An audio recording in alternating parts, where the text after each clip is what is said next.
This is Thrive Perspectives, an ever-growing discussion about the issues and ideas that shape our lives, with your guide, Dr. Matthew Jacoby. Hi there, this is Stuart from the Thrive Today Network. Welcome to Perspectives episode 48. It's great to have you with us, and we've got a great episode. In fact, a series of episodes coming up where we intend to explore key aspects of our Christian worldview. Now, we may not be aware of it, but our worldview informs all our thoughts and actions in life, even if we don't consciously recognise that. So this is an important conversation for us to have. Matt and I are joined by our good friend and critical thinker, Connell, for what we hope will be an engaging conversation as we begin our series exploring the Christian perspective on life and the world. Well, Matt, it's great to be back in the studio again, recording an episode for our Perspective series. And we've got a guest with us today. We have. Yeah. Welcome, Connell. Welcome, Connell. Yeah. Thank you. Yeah. Discussions always go better with three people, I think, Stu. So we just thought, Connell, that you were just the right sort of person. You got the right mix of intelligence and curiosity, and you're just the sort of person to say, Matt, what are you on about here? Exactly right. So I'm way too polite, whereas I know Connell's not going to be. So that's great. We'll get some good questions going here. So, Matt, what are we going to be talking about? We're going to talk about, we're going to explore some aspects of the Christian worldview. Big picture is really important, and particularly the frameworks, I guess, within which we think about life and the world, and the enormous difference that those frameworks make. Actually, it's one of the most important things that we need to think critically about. And I guess, if anything, this discussion hopefully will be a little bit of an exercise in critical thinking and big picture thinking, and a good example of how your framework actually makes a difference. Now, I'm going to explain, if you're listening and you're thinking, what on earth does that even mean? Yeah. We'll explain that in a moment. And let me just say, buckle in, because if the pre-podcast conversation is anything to go by, this series will probably last another 3 or 4 years, but it's going to be great, and it's excellent, Matt. So, go with us on this, and Yeah. So I came across a really useful diagram or a way of thinking about frameworks. Actually, I read fairly widely, and actually read a lot of stuff from outside of the Christian movement. I love finding truth in sort of in that outside space, and particularly in that sort of when the various disciplines kind of confirm aspects of what we believe as Christians, because I expect that. Good research will come upon the truth, and I was reading a book by Jonathan Haidt called The Happiness Hypothesis.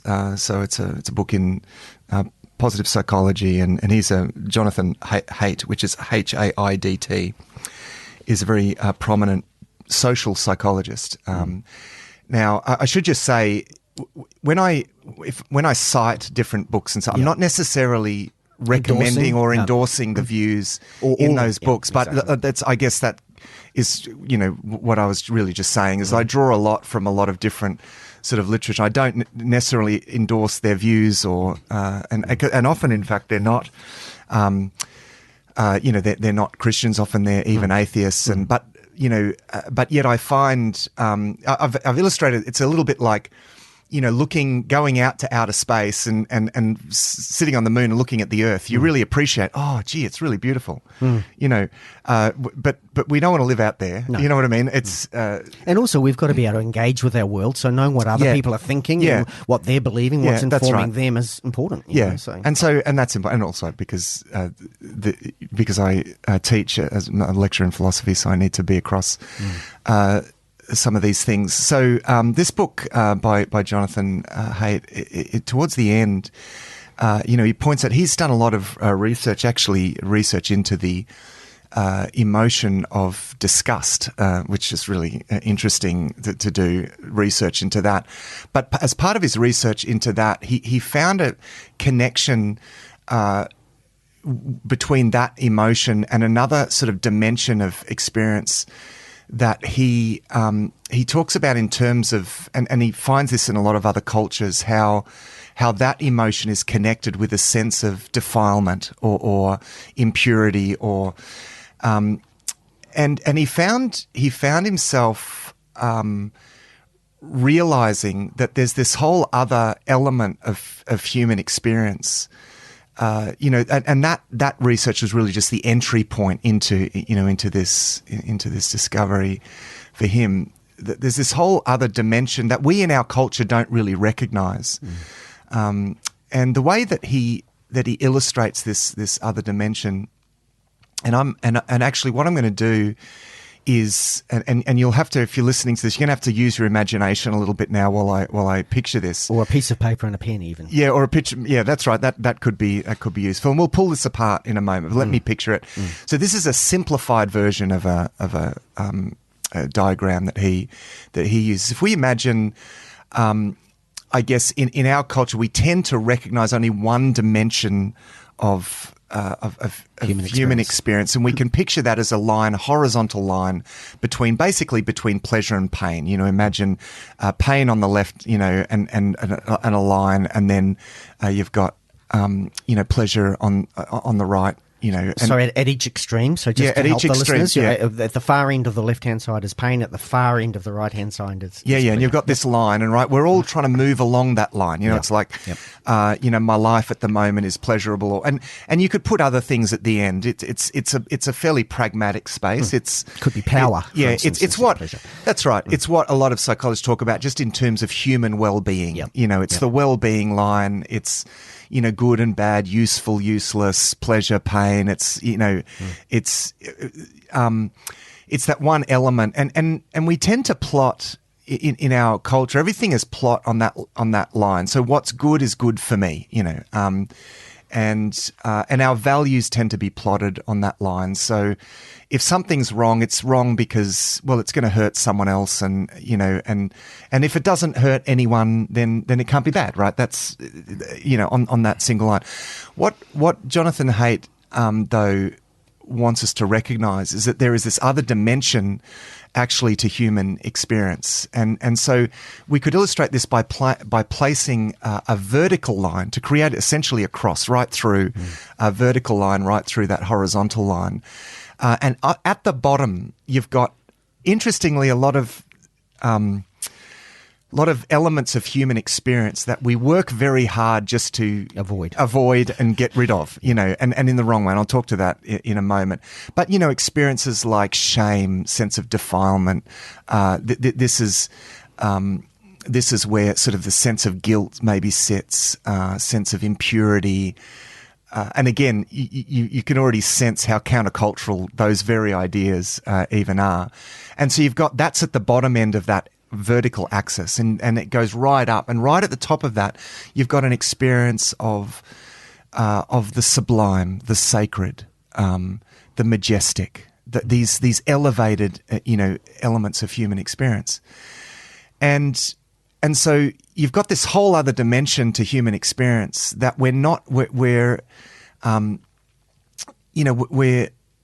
kind of conditioned in a way to block that out, or certainly not taught to recognize anything on that vertical axis. And the reason why, historically, and this probably goes back to about the time of Freud. This is how Sigmund Freud, the famous sort of, father of psychology, in his infinite wisdom, dealt with this situation. Because we didn't like, he was faced with people, particularly, late Victorian era, who were struggling with these experiences of shame and guilt and sense of defilement, and so the way that he dealt with that is we'll just get rid of the whole vertical axis. We'll just obliterate that whole. And that's not really grounded in anything valid. You know what I mean? Right. It's just an illusion. You've just got to realize that. And when you realize that that's all just been put on you by society, because of course Sigmund Freud was a hardcore atheist. Doesn't really give, he never gives, any compelling reasons for that. That's just his presupposition. So he just says, well, society has put that guilt on, and that shame. And this is very topical because people still think that shame, if people feel any sense of moral shame, well, society has put that on us. And so as a society, we need to agree not to do that anymore. And yes, the way that in the, Victorian and Edwardian eras, sort of, 19th century, early 20th century, there was lots of shame. It was a culture of shame and, a lot of social pressure to, and if you cross the line, you'd be ostracized. Yes, absolutely. All of that's completely terrible. So a bit like, Matt, just to help us understand here, so a bit like you can't have cold if there isn't hot. Yeah. So if we eliminate hot, there isn't cold. Yeah. Essentially. Yeah, that's right. So what he was really saying was the concept of sacred and glorious and wonder and all those sorts of things. If we eliminate that, then we also eliminate the opposite of that, which is the shame and the disgust. And so it's desensitized. I mean, Brene Brown did a thing recent, very famous TED Talk, where she talks about desensitizing ourselves to experiences of sadness. Yeah. Well, she's actually talking more about sadness and pain. We try to, we use all sorts of different ways to actually, essentially, anesthetize ourselves.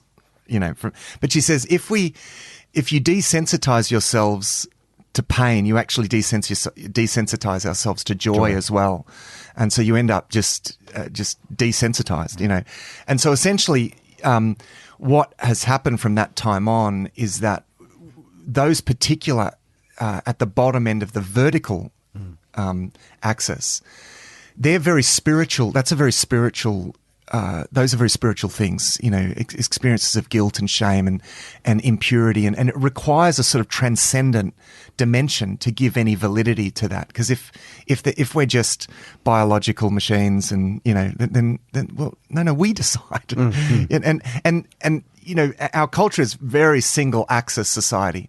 I decide what's right for me, and we're all there's no transcendent sort of ideal or anything, and so we just need to agree amongst ourselves and tolerate each other, and so we've lost that the vertical. It doesn't quite make sense, the vertical line really. But what we've also done by desensitizing ourselves to those experiences of shame and guilt and whatever, we've also lost a sensitivity to the sublime and the glorious, and there's still a longing for it, and we go after that in lots of different interesting, and this itself is very Freudian, like in sort of disguised ways. We seek, whether it's through sport or through looking for glory in all the wrong places, because we're built for an experience of elevation. Well, what Jonathan Haidt says is that we are actually wired for an experience that he refers to as something like divinity. There is, human beings are, and it's interesting because he says whether or not God exists. Now he's an atheist. Interestingly, he's a Jewish atheist. And this is where I think his thinking is inconsistent, because he talks about we're wired as human beings for this experience of divinity, essentially. A longing for the sacred and the sublime, and and he says then whether or not God exists. Well, that's where I think he's inconsistent. But this is where I take his. This is incredibly important point that he makes, because we are wired for this, and we're wired to need this. So, is this actually the language that Jonathan Haidt uses? Because it seems like inconceivable that an atheist would use those sorts of words, because it's like, I don't even know how you'd start to reconcile that. But it does actually, if that's the way he's talking about it and projecting it, it actually adds a whole lot more weight. Yeah, it does. Yeah, actually being a valid framework or a valid model to actually look at how to see our world in those multiple axes. What is the words that Jonathan Haidt? Does he use words like divine? Yeah, he does. Even sacred. I would have thought. Yeah, he does. He talks about that we're wired for, and he says at one point what I would perhaps call divinity, and that's when he quickly says, "Oh, whether or not God exists," and it's like, what? No, what do you mean? And And actually, it's interesting because he offered. I've been studying the Bible for, decades, and he offered one of the best explanations for all of the purity laws in the Old Testament that I've ever read. Like, he says this is why. Because his research led him to go to other culture outside the Western culture. Because actually, that one dimension, single axis way of living is actually really just kind of European culture, post-Enlightenment European thing. But every other culture acknowledges this other dimension, and he refers to not only the Old Testament Jewish purity laws, but other cultures that have these purity laws. And he said, you in order to understand this, you have to understand this other dimension to human experience, because it's what they're doing is they're recognizing this vertical. He's using a slightly more complex framework, but it's like they're sensitizing themselves, deliberately sensitizing themselves. By sensitizing themselves to what is impure, they're sensitizing themselves to what is sublime and sacred as well. That's and so, for example, the Old Testament purity laws, explicitly, in fact, God says through Moses, I want my people to distinguish between the holy and the unholy, the pure and the impure. They need to learn this. So I'm going to embed it in every aspect of their lives. I'm going to embed it. And so he offers this explanation. I'm thinking, that's really good. Thanks, Mister. You can almost see the struggle. Yeah, but I suppose he's got this Jewish background as well, which probably helps. But he's backing himself into a corner, and then I think so. He's struggling to get himself back out of it. He doesn't want to go to where. Yeah, I think so. Particularly because his brand of atheism now actually is becoming more and more rare. Really, it's more likely now for people to be agnostics, but there is. And I should say, that single axis is based on there being no other dimension to human life. It's just me. It's just us. We make our own meaning. There's no transcendent meaning to life on this horizontal, if you accept that. There's no ideal for what humanity is, no purpose for humanity. So I decide who I am and what I'm going to do. And an ethics on a single axis says, I should never deny what, human autonomy then becomes, in this sense, sacred, really, doesn't it? It becomes the new human autonomy. So, so you get to decide who you are and what, and your purpose. And I should never, ever contradict that. That's your sacred right, almost. That's on but once you add this other dimension, then no, of course we don't have it. Of course we don't have the right to do that. Yeah, that's right. Because I know one of the first things when I first heard you talking about this, it seemed like it was actually a really good framework or model to explain a whole lot of things about how we think. Yeah. Everybody thinks, whether you like it or not, whether you believe there is that second vertical dimension, it's going to have an impact on you, whether you like it or not. You're going to be trying to get away from the obvious fact that there's a sacredness in life, and there is a profane aspect of it, because that's often the struggle that atheists have is explaining all of those. How do those even make sense in a purely naturalistic worldview? But I think also when you think about those two dimensions, you can't escape that second vertical projecting itself onto that single axis. So as much as you try to live on that single axis, you're going to have to confront those ideas. I think because they're irrepressible. They're bursting out of us. They're irrepressible, but I think by the time, if you only stand on the single axis and try to view them from the single axis, they become like corrupted versions of what it actually is.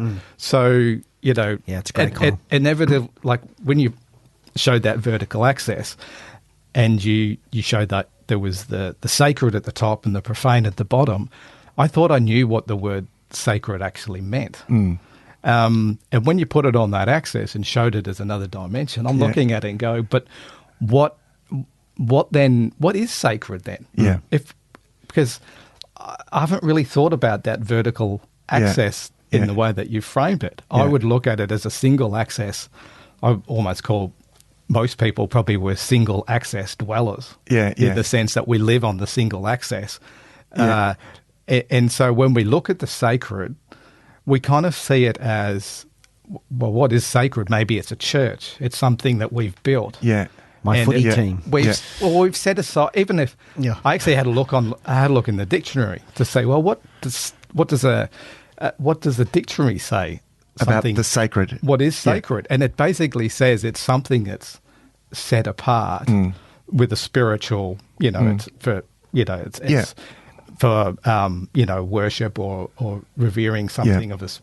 And so you kind of look at that and go, but that's not the sacred that's on the top of that second axis, because that's almost like that's something that we set apart. Yeah. Where on the second, on that vertical, the sacred that's there is actually God set it apart. Yeah. We had no say in it, what was sacred or not. Yeah. And so because God set it apart from the single axis, it might actually look ridiculous. Yeah. It might look pedantic. Yeah. And like it means that we're always trying to go. It's almost like on that single axis, God gave us autonomy in the world. Yeah. We kind of get to call the shots of a fair bit, don't we, by living here in the world? Yeah. And it's almost like in that single axis, God lets us call the shots. Like we get to make those decisions, we get to pursue pleasure, and so on, and we bear out the consequences of the decisions that we make. In that vertical axis, we have no say whatsoever, because it's like that's God declares what's sacred, and as a result, what's profane. And when we enter that axis, it's almost like we're kind of giving up almost our autonomy and going, I have to, God's declared it as, maybe not so much giving up our autonomy, but our ability to call the shots. So we don't get to say that's reasonable or unreasonable, or that's fair or unfair. So like in Leviticus, weaving 2 threads into your garment, you would look at that and go, that is ridiculous. But you don't get to make that call because God declared that as sacred. Yeah. And another example is the Ark of the Covenant, with Uzzah? Uzzah. Yeah. So, how he touched the ark and he died. Yeah. And the ark fell off. Yeah. Incomprehensible to people. It's like, what? That's terrible. God's mean. Yeah. You reached out and he grabbed it. Yeah. Because it was absolutely sacred. Yeah. You weren't allowed to touch it. And as a result of that, he died. I look at that and go, that's ridiculous. Yeah. Because the sacred comes with boundaries. If something is sacred, then it can only be used in a certain way for sacred purposes. And Can I just suggest, though, and I totally get what you're saying and totally agree with you, but I think what we do to eliminate the God accountability is we decide to make our own sacred. Yeah. And we decide what's sacred and we decide what's profane. And that's why we have all these different levels of, within. Yeah. And that's the definition you see in the dictionary. Yeah. Is that the sacred it's is the something human-centered we definition. decide. Yeah. We build a church or we have icons and we declare them to be sacred. Yeah. And then, and I think even as Christians then, we come to that and we create our sacred spaces. It's almost like a kind of a way of us staying on the single axis, even as a Christian, and not venturing into that vertical axis, so that we actually go to these places and treat that as sacred. And appease our kind of need for it. And I'm not sort of downplaying the importance of that, because I think those things can be important, but I think only in the sense that they kind of point us to where, or lead us to a place where we're ready to step into the real sacred, which is stepping into the sacred that God's declared as sacred. And equally, what God has declared to be profane by virtue of it, defiling what is sacred. And again, it's not necessarily what we, as sort of single access dwellers, generally think is right or fair or reasonable, because we've only got such a small, corrupted, tiny Well, it's interesting to note how words change their meaning. Even words change their meaning depending on your framework. So take the word love. This is a classic example. On a single axis, and I should say if axis is not, is like AXIS, Yes. we're talking about the An lines. axis. When we're talking about, Yeah. an axis. So imagine a graph. Again, Yeah. this is going to be important, listeners, just to jot down, because we're going to probably over the next, 300 episodes, we're going to refer to this axis. And so It's not all going to be about this, and we'll use different ways Yeah, of illustrating this. But it's good to understand there's a vertical and a horizontal, and they cross, and that's what we're talking about when we talk about the axis. Yeah, and the horizontal axis is valid in that, yes, pleasure and pain are real aspects of life, and we'll talk. We will get to talking about, I guess, some of those experiences, and because pain can actually be a sanctifying thing, as can pleasure. Actually, both of those, but only if you add that. That vertical axis. So you were talking about the meaning of the meaning word of love, words. So on a single horizontal axis, the word love, and this is borne out by one of the more common philosophical definitions of the word love. To love something is to attribute value to a thing. Now, there's a problem with that definition because I'm the one that attributes the value. It's exactly what you were saying, Connell, about, we say what's sacred. We take on the single axis, we take the prerogative to decide what's sacred is what's sacred to me. Well, the word love is defined by what I personally value. So to love something is I attribute the value to that thing. Now, that this is a completely insufficient, definition of love, I think should be very obvious to anyone who's ever, for example, loved their child. Well, they're only sacred because they're sacred to me. No, there's something inherently sacred. So that's on a single axis. It's love is I attribute value to it. But on a double axis, where you've got this transcendent dimension, where there are some things that are inherently sacred because of the value that God that they have inherently as being created by God for a certain purpose. So to love then on a double axis means essentially the recognition of infinite sacred value. This means that love is not just reduced to desire. On a single axis, I attribute value for this, because I desire that thing. And, there's quite awful sort of definitions and reductionist views of love and, even love for our children. Oh, it's because of, natural selection, evolution. And we're wanting to preserve our genetic, our gene not pool. Even and real. I've had conversations with atheists before where they talk about where one of the kind of things to make them feel uncomfortable about their worldview is that example of love. And you go home to your children at night and you love your children, more than anything else in the world. Yeah. And yet that love is nothing, it's actually nothing. It's just purely evolution. It's just a chemical in your brain that makes it necessary for you to do that in order to preserve and create the next generation. And that's what you're reducing. It's just like instinct, some kind of evolutionary instinct. Yeah, it's quite awful. And actually, I think intuitively we know that it's more deep down. Anyone who so it's not just instinct or desire. And there's no doubt that there's that element, because we're not denying the horizontal axis here. No. So there is. I desire my children, and I desire to be with them, and so there's that desire element. But it's more than that. My love actually is a kind of knowledge of something transcendent. Yeah. It's the recognition of a transcendent element in the other person. So, which is why, of course, love your neighbor as yourself has this sense of recognize the sacredness of your humanity, the inherent dignity of being created by God as a child of God with a specific purpose, right? Now, if something's sacred, again, it can't be used in any other way.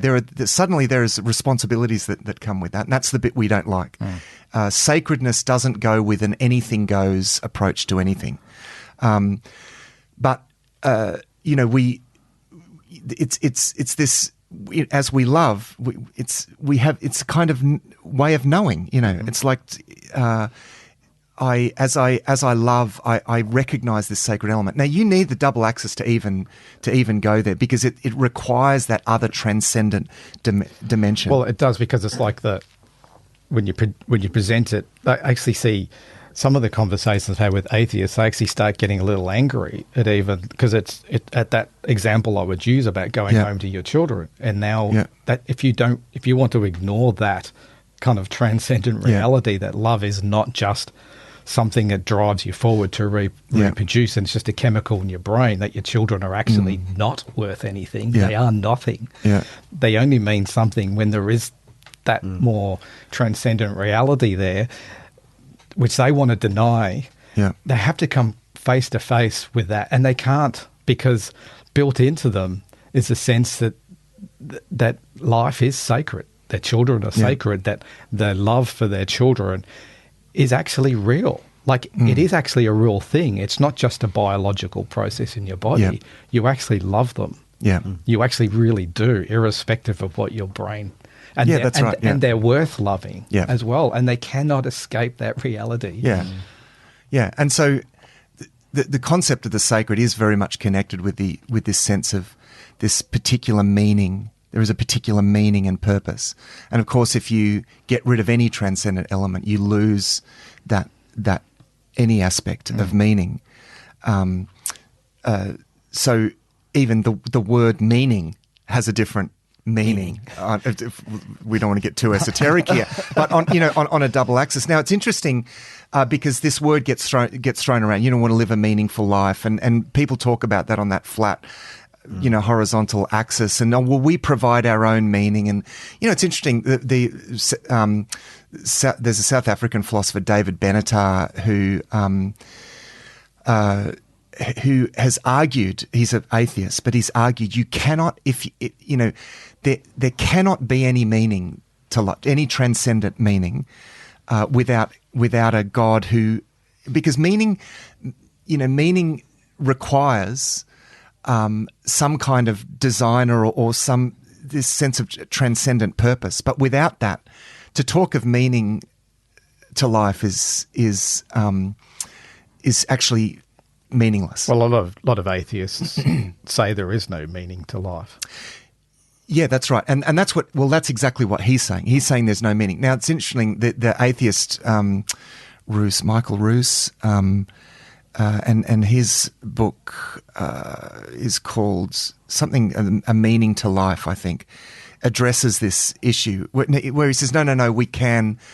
We can have meaning, but what he finds meaning in the evolutionary process, that we're evolving and we're becoming better, and so we need to be the best that we can be, and that's where our meaning. But there's no real transcendent meaning beyond that. No, meaning is only going so far. It's creating a meaningful existence for us in the here or now, but ultimately there is no meaning. No, that's right. Yeah, there's not. So I think David Benatar's point is, it's and it's not a popular viewpoint but it's a consistent one, because he's saying don't be talking about meaning to life, and I mean he has a very pessimistic view of life is quite the nihilist, really, but he is consistent. He's very consistent.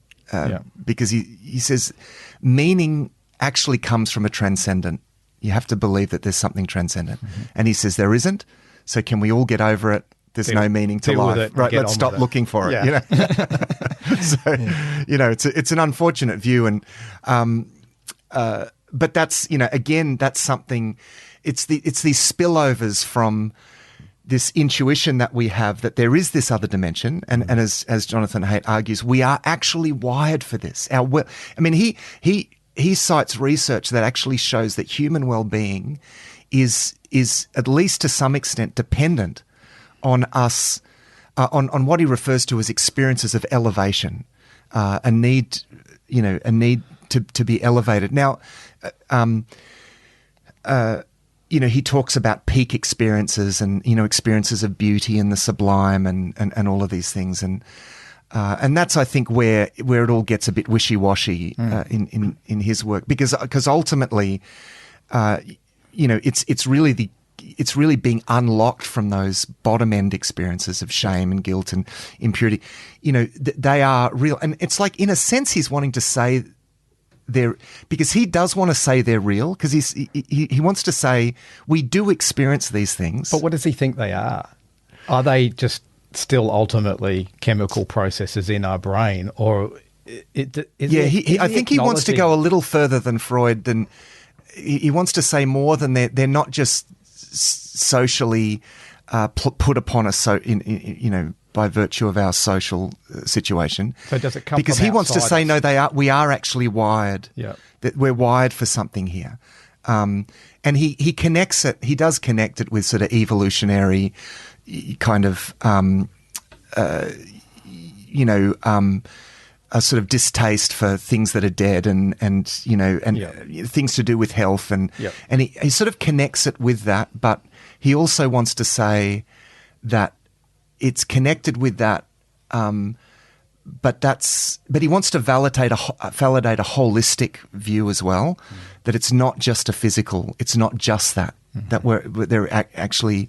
we are wired for something else. So, perhaps one of the things around the meaning, what you were saying before, Connell, about what is the real meaning? I think for a lot of people who aren't, who don't have a fairly strong vertical axis or any kind of vertical axis, this concept of the progress of society, we're doing better. And so the whole meaning of everything is that I contribute my bit to make society better by the time I leave and the next lot come along, and we're just constantly so life trying becomes more pleasurable and less painful. Exactly and that's us moving along the horizontal axis. The horizontal axis. And individually, most people live their lives to avoid pain and acquire pleasure, but those lives, as we know, people that have access to all the pleasures in the world can end up the emptiest people of all. I mean, this is, and this is what Jonathan Haidt recognizes, that actually this does not actually satisfy the deepest elements, our deepest needs, because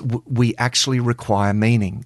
And this, of course, was the great insight of and Stu, you were saying you've been, reading Viktor Frankl's work, and Viktor Frankl, very famous psychiatrist, psychologist, and he Holocaust survivor as well, and his contribution really is to show how deeply human beings, even for their very survival, actually need meaning. Again, we're wired for a need for meaning. So here's the very famous book of his that it's a short book, and it's one of the best reads. I do recommend this book called Man's Search for Meaning. He's a Jew. He's a Jew, and I believe some kind of believing Jew. He picked up from his observations in the camps that actually, all things being equal, and because there was obviously the element of just people being randomly killed in that terrible context, and it describes the terrible just senselessness of what they went through, and that actually drove people to despair. That's and actually suicide was quite a common thing in those times, and a lot of people just gave up. He saw that constantly. He said actually the people that tended to survive were those that found some sense of meaning in the midst of that circumstance. So he talks about people, there were people that, because they living on, kind of crust, such meager rations, and he talks about, there'd be people that just going crazy from hunger, and he talks about these people that would walk up to them, put their whole ration and put it before them on the table. Here, mate, you have this, And he observes that it was actually the givers, not the receivers. All things being equal, it was the givers, not the receivers, who tended to be the survivors, because they found they found this sense of meaning. And actually, Viktor Frankl himself made the decision. He had the opportunity to move to a camp that was going to be much more comfortable. I mean, everything's relative, but it was going to be better than Auschwitz. He was in Auschwitz. And he chose to stay because he was working as a doctor in looking after the inmates.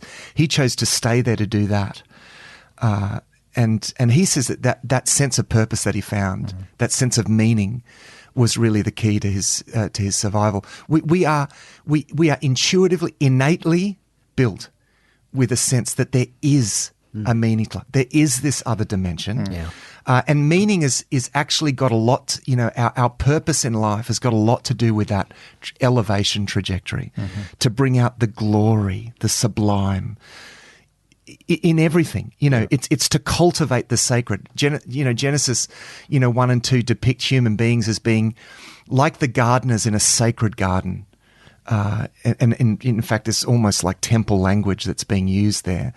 That they are like the priests in this beautiful garden, and their role is to bring out and cultivate what is beautiful and sacred and sublime, because we were created to reflect the image and the glory of God. That's a sacred purpose right there. Yeah. So really, it's almost like our orientation is a bit distorted, because I think by default we live on that horizontal axis.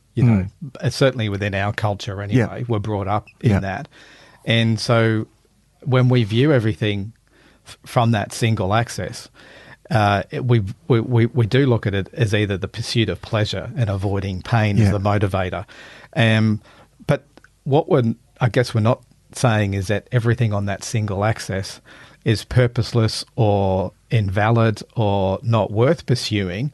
But if you were actually able to get up higher on the vertical axis and view it from that perspective, so if you could view the world and life and things that are created around us without the advantage of that vertical axis and getting up higher and experiencing it from that sense of, getting out of that and looking down at it, then it's like we can actually start to enjoy the things that we're meant to enjoy here in this life that aren't necessarily, I guess they're sacred anyway because God put them here. They're there for us to enjoy. But without the benefit of standing from that position, we actually bring them down to just something that gives me pleasure. So I see things in this world that give me pleasure, and I pursue them, and that's it. Those things in themselves aren't necessarily wrong, but they're unfulfilling because I'm not viewing it from that that's right. higher up. Because there's this other dimension. So, in a sense, on the double axis, all the pleasures of life, and God did create a beautiful world for us to enjoy, but they have this what I would perhaps call a sacramental quality to it. And by that I mean they're gifts in a relational interchange. But when you take the relational interchange, it's like if you came in here with, actually you did come in here with a gift. You came and you brought me a coffee, and that was a very kind thing to do, right? And it's partly because it's thoughtful, and so it becomes, so your gift isn't just about the fact that I actually really did feel like a coffee this morning, and but the fact that you were thoughtful and you brought that, actually there's another significance to that. It's a relational, the thing itself takes a new significance because it's something that takes on meaning within a relational interchange. So the pleasures of life, are still, are still valid, but they take on this whole extra significance. But this is Frankl's point, is that so can pain. I was just going to say, So even from the same elevation, you can look on pain. And one of his quotes, and I haven't got it exactly right, is a strong enough why will counter anyhow. In other words, if your meaning, if your purpose, you can deal with any pain because you know the vertical, the purpose of it all. And just coming back to your point before around the traveling along the pleasure kind of, I think if you take out the sense of sacred at the top, then it becomes entitlement rather than sacramental. In other words, it's like I'm entitled to this rather than it being a gift. I'm entitled to have this coffee because that's what life's all about. You bringing me the coffee, as opposed to recognizing the gift, that the sacramental value of it. Anyway. That's right. There's I mean, we'll talk in the next episode. We'll talk about a lot of elements of experience. We'll plot elements of experience because there is actually a really strong connection between what is pleasurable in the most sublime sense for us. The pleasure in the sacred is a connection with that, and but pleasure can also go wrong. And so we'll talk about some elements of human experience actually on this trajectory, on this double axis. Just another interesting. I keep footnoting, and it's just academic habit. There's a quite a well-known book by American philosopher Mircea Eliade called "The Sacred and the Profane," and he surveys a lot of mainly what we in our culture unfortunately refer to as primitive religious behaviour, amongst people, and I think it's in some ways it shows, if anything, this innate religiosity of human beings, that we have this innately. And he really explores this, and he shows these amazing common elements in this base level kind of intuitive spirituality in all of these different cultures. And he laments the fact that we have moved beyond this basic intuition, and we've called it progress. And he describes it as a kind of a fall, actually, that we've lost this whole dimension of the sacred and the profane. Again, because we didn't like the experience of the profane, so we just got rid of the whole thing. Yet again, another scholarly voice saying to our culture, hang on, everyone, we've actually lost something here, and let's not call it can we not call this progress, right? Because this is, we've moved beyond all of that primitive stuff. We do this really patronizing, and it's interesting in our climate. I mean, we're all about the sort of post-colonial, let's not invalidate all different cultures, but well, okay, yes, let's not do that, because actually every other culture that's ever existed has had this strong sensitivity to the sacred and the profane, and yet in our culture today, we virtually punish people for showing any sensitivity or concern about about that vertical trajectory, and the fact that actually there is this other element. There is a purpose. If something is sacred, it isn't anything goes, doesn't work on that, and yet that's kind of offensive in our. It's become offensive because we hold sacred on that single axis, autonomy. I decide what's right. That's single axis thinking. Yeah, you don't have that. That luxury, and no one in any of these other cultures felt that they had the prerogative. Yeah, as you were saying before, Colin, that no one felt that they had the prerogative to decide what's sacred. It's a contradiction. Well, we're so used to us determining what's right and reasonable and fair and just, and I think the true sacredness is what's decided by God, and it will be something. It will rub against us because because we're so used to operating from that vantage point, with that sense of entitlement, I suppose, even that we've got from living on the single axis. Well, we get to challenge those things and even decide what's sacred and what's profane and all those sorts of things. Yeah. And we don't like it when God says, I'm declaring this sacred. Yeah. And he doesn't need our permission. He doesn't need our buy-in. It's a declaration that he makes it sacred. It's sacred because God says it's sacred. Absolutely. That's it. End of story. Yeah. And so whether it makes sense to you is irrelevant. Yeah. It makes sense to God. Yeah. And it's connected. It's connected with God's character and God's purpose. Yeah. And if something has a particular purpose, it's set apart for that purpose. I think there are a lot of things to explore here, and again, if I can just anticipate where I think some of the amazing things that we can, where we'll go with this, we'll talk a bit about, like, there are a number of elements of human experience that are profoundly validated, actually. when you add this axis, and that really can't be made sense of. And so we'll talk about some of those experiences.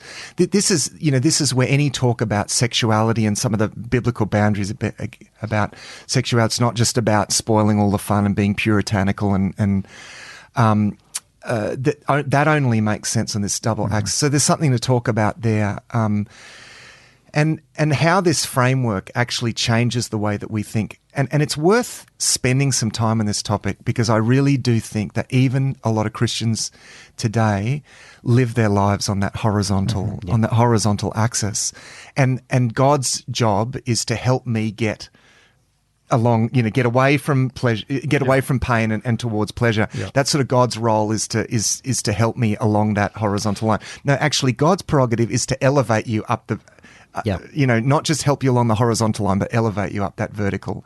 And yes, God, but the profound thing is that God can profoundly sanctify experiences of pleasure and pain. And this is, and we can, we'll talk a little bit about this. But this is life-changing. This is potentially life-changing stuff. And I know it might sound academic, but I think if we can embrace this and think about ways, how can I become more sensitive? Yeah. And invariably the way, if I can suggest this, is to allow yourself to experience what's at the bottom end of that. Yeah. Because it was to set us free from the bottom end of that vertical axis, the experience of guilt and shame and sense of defilement. That is why God cares. He doesn't want us to stay there. But the solution isn't to get rid of just repress the whole experience. It is actually to find that forgiveness and freedom that we have through Jesus Christ. And this is where I think the Christian message is just so powerful, because God, through Christ, unlocks us from that and elevates us, makes us holy, and lifts us up to a higher place. And that's what our journey is all about. We're going to explore that more. Connell, Matt, great conversation. We'll look forward to picking this up next time. Thanks for joining us for Perspectives. Thanks for joining us for this episode of Thrive Perspectives. Our hope is that these discussions will challenge you to look at life from a new perspective. You'll find all our resources at the Thrive Today website, thrivetoday.tv. If there's a topic that you'd like us to discuss, please email us. Our email is contact@thrivetoday.tv. Until next time, our prayer is that you will thrive.